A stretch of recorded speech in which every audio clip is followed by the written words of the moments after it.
सहारा India निवेशकों के refund के लिए जारी सीआरसी पोर्टल में उनके आवेदन में आ रही कमियों को दूर करवाने और सहारा निवेशकों के भुगतान की मांग को लेकर एक बार फिर अभिकर्ता हितकारी संघ जबलपुर के द्वारा कलेक्टर को ज्ञापन सौंपा गया।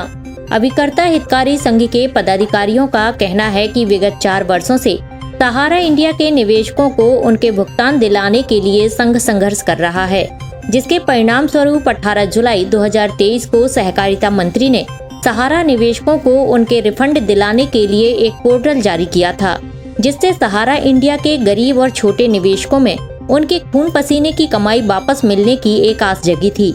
शहर भर में लाखों निवेशकों ने इस पोर्टल में दावे प्रस्तुत कर पोर्टल में रजिस्ट्रेशन किया, पर इस पोर्टल में जटिलताओं के चलते उनके निवेश में तमाम तरह की कमियां आ रही हैं, जो कि सहारा इंडिया द्वारा उनके निवेश लेते समय की गई है। इन कमियों से निवेशकों को कोई लेना देना नहीं है, फिर भी उन्हें सीआरसी द्वारा मैसेज भेजा जा रहा है। संघ के द्वारा मांग की गई है कि पोर्टल में आ रही जटिलताओं को समझकर और कंपनी के जिम्मेदार अधिकारियों को बुलवाकर सहारा इंडिया ऑफिस को खुलवाते हुए निवेशकों की कमियों को दूर कर उनका भुगतान दिलाया जाए। हिंदुस्तान के करोड़ों सहारा निवेशक अपने भुगतान वापसी के लिए परेशान हो रहे हैं। लगभग 10 साल हो गए हैं। हिंदुस्तान का लगभग करोड़ से ऊपर का जो निवेशक है उसका भुगतान सहारा कंपनी में फंसा हुआ है। जबलपुर भी उस मुद्दे से अछूता नहीं। जबलपुर में लगभग 3 लाख निवेशक हैं जिनका भुगतान सहारा में लंबित है। समय समय पर चुनाव आते रहे, भारतीय जनता पार्टी आम जनता को, आम निवेशकों को प्रलोभन देती रही कि सरकार आते इस पे हम निराकरण करेंगे। अभी हाल ही में लोकसभा चुनाव हुए, सहकारी मंत्री माननीय अमित शाह जी ने खुले मंचों से बोला चुनाव होते ही हम इस भुगतान वापसी के रास्ते को सरल करेंगे, मगर उस रास्ते को और जटिल कर दिया जा रहा है। 5000 करोड़ के एक भुगतान वापसी के लिए पोर्टल का निर्माण किया गया। उस पोर्टल के माध्यम से बताया जा रहा है कि 2400 करोड़ का भुगतान हुआ है और 2800 करोड़ रुपए का उसमें खर्चा आ गया है। ये तमाम बातें निकल के आ रही हैं और साफ तौर पे इस ओर इशारा कर रही हैं कि आम सहारा निवेशकों को छला जा रहा है, उनको गुमराह किया जा रहा है।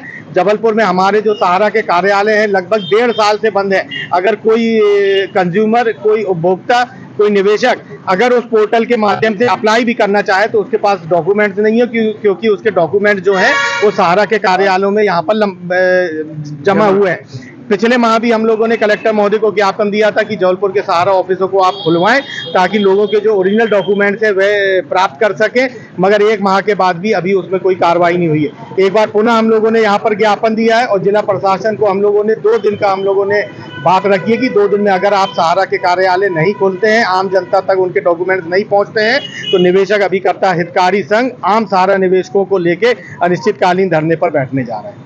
आज हमने कलेक्टर महोदय को निवेशक अभिकर्ता हितकारी संघ के माध्यम से सहारा की विलंबित भुगतान के लिए एक संस्मरण के रूप में पुनः एक पत्र दिया है। पत्र का मजमून ये है कि हमारे जो निवेशक अभिकर्ता हैं के जो जमा है वो ऑफिसों में पेपर्स जमा हुए हैं और उन पेपरों के सबमिशन के लिए या पेपरों के वेरिफिकेशन के लिए ऑफिस में किसी तरह का सपोर्ट नहीं मिल रहा हो, ना ही ऑफिस खुल रहे हैं। तो हमने ये माननीय कलेक्टर महोदय से मांग की है कि जबलपुर शहर में कम से कम एक ऑफिस खोला जाए और वो सारे ऑफिसों में जो पेपर जमाकर्ताओं को वो दिए जाएँ। साथ में जो रिसबमिशन की प्रॉब्लम आ रही है, सरकार द्वारा लॉन्च पोर्टल पर किए जा रहे दावे पर जो प्रॉब्लम आ रही है उस प्रॉब्लम को सॉर्ट आउट करने के लिए जब तक स्थानीय स्तर पर कोई ऑफिस नहीं खुलेगा तब तक उसका कोई समाधान नहीं है। अतः हमने ये इसके लिए ज्ञापन दिया है।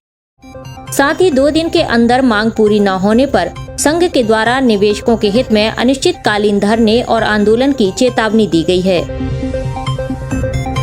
SK news live Jabalpur.